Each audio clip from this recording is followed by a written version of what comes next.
So you've got organised and you've got yourself a bee box and you've got some bee frames and you've got a little bit of equipment like some gloves and a bee suit.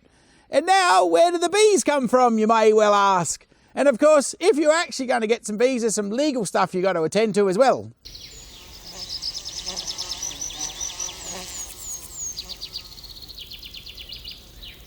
Hopefully you've gone to see the council before you've got to this stage and got your bee box, because there's few rules that the council imposes on us beekeepers. I think in suburbia you're allowed 4 hives.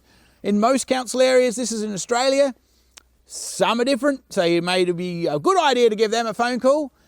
If they say yes, that's good. So down here in South Australia, we have a little organisation that the government runs called PIRSA. Wherever you live in the world, there'll be a government organisation that's tracking this stuff. So I suggest you just go on Google where you are in the world and type in local registration requirements for beekeepers, and it'll come up and go, bing, there in Los Angeles you have to do such and such.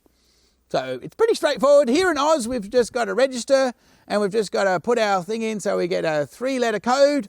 I put mine in to try and get my initials, but someone already had that, so I ended up with a random code called MBC, which actually doesn't really mean anything other than the fact it's supposed to be my bee company, but that was a bit weird, and so it's all a bit odd, but at least I remember the letters. They'll send you a form, or you download a form, and it gives you the options, of course. You have your 3 different choices, because of course you're not the first person that wants to register a bee box, so you know, it's fairly hectic out there. I think we've got like 30,000 blooming hobbyist beekeepers just in our little state.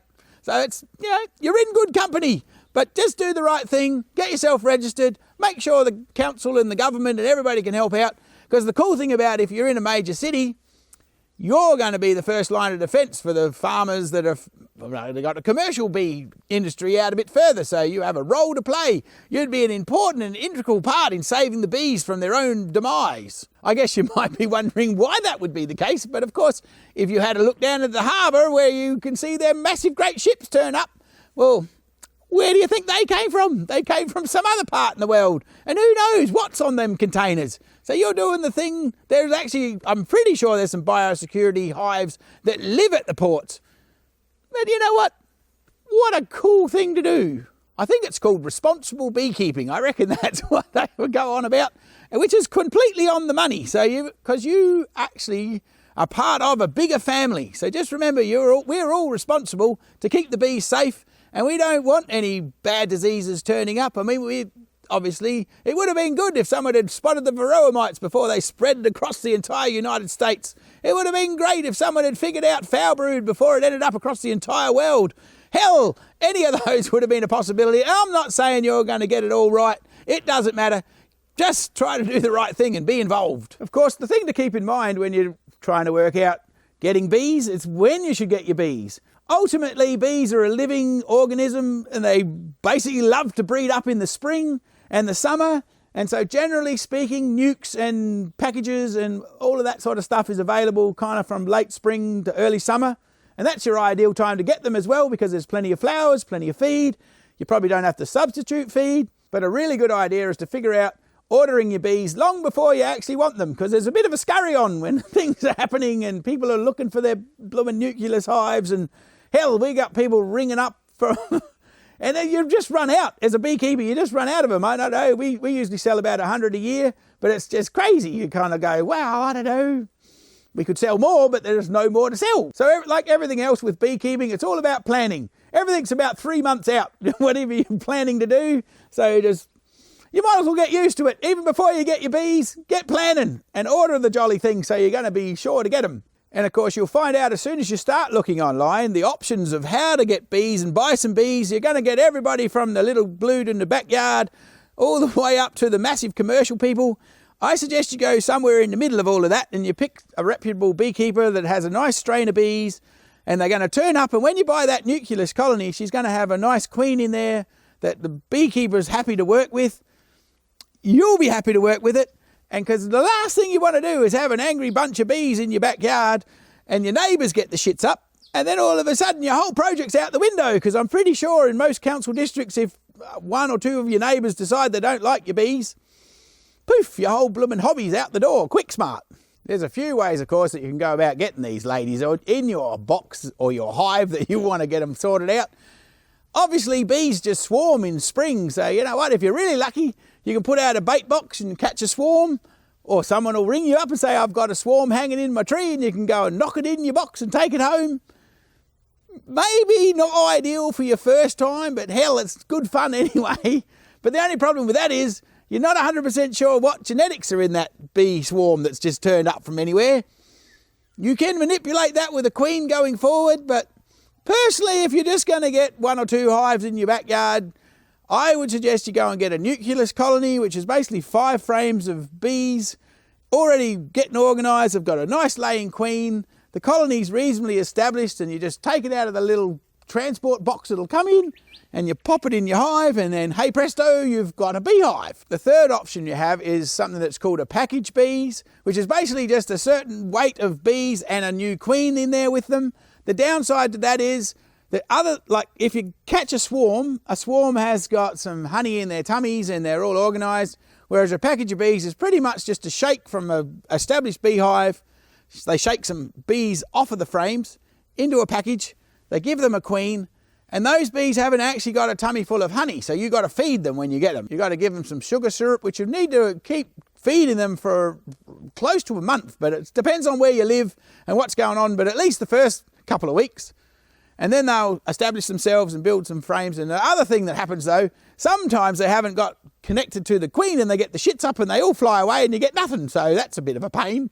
I've had the other thing that happens, because I get more than one package at a time, sometimes I'll just go next door. And so you'll end up with them together.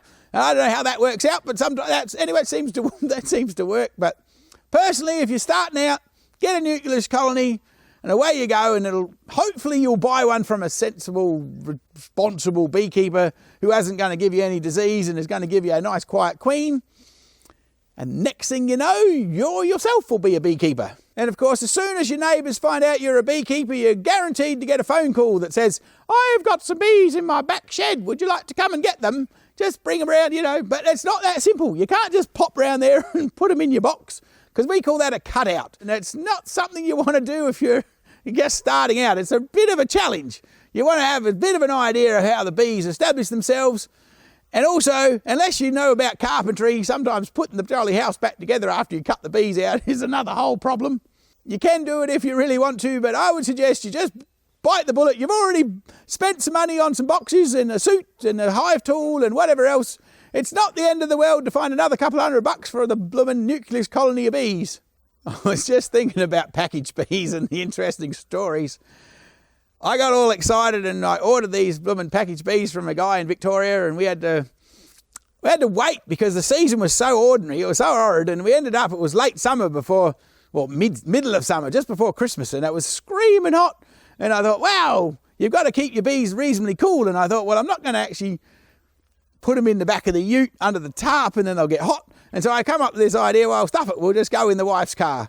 But that was not obviously totally acceptable, because there's nothing to stop the bees from flying out of the packages around the car. The package bees were not completely contained.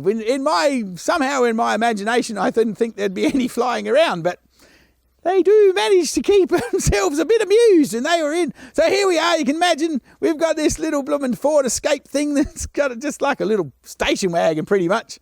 And I stacked, talking about that, when the bloke brought the jolly first 10 out on his little trolley, and he goes, so where are we putting these? And I said, well, in the back of the car. And he just went, I don't know. I don't know whether that's a good idea. But still, we popped them in there, and I put some nice covers over top of them. So I had all blankets that kept them in the dark.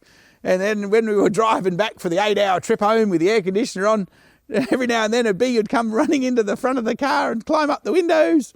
So we just let them out, and then we had to stop every now and then and open the back door of the jolly car so the bees could fly away. I suggest you don't do that. Just get sensible. Maybe, but you can't actually get them transported to you in Oz anyway, and so you've got to go and get them somehow. So that's just a little bit of an overview about some of the ways you can get hold of some bees. If you want to see more of this show and you want to actually find out how to go about getting your bees into the box that you've got organised, you're going to have to stay tuned. And because in one of the episodes shortly, we're going to show you about transferring the bees into a new hive. So if you'd like to find out some more information and you're enjoying this little journey into beekeeping, join our $10 a month Patreon page and you can become part of this whole worldwide family of beekeepers, and you can get to be on the live Q&As, and you can get to actually email me and ask me some questions. And if we don't know the answer, we know plenty of beekeepers that can give it to us.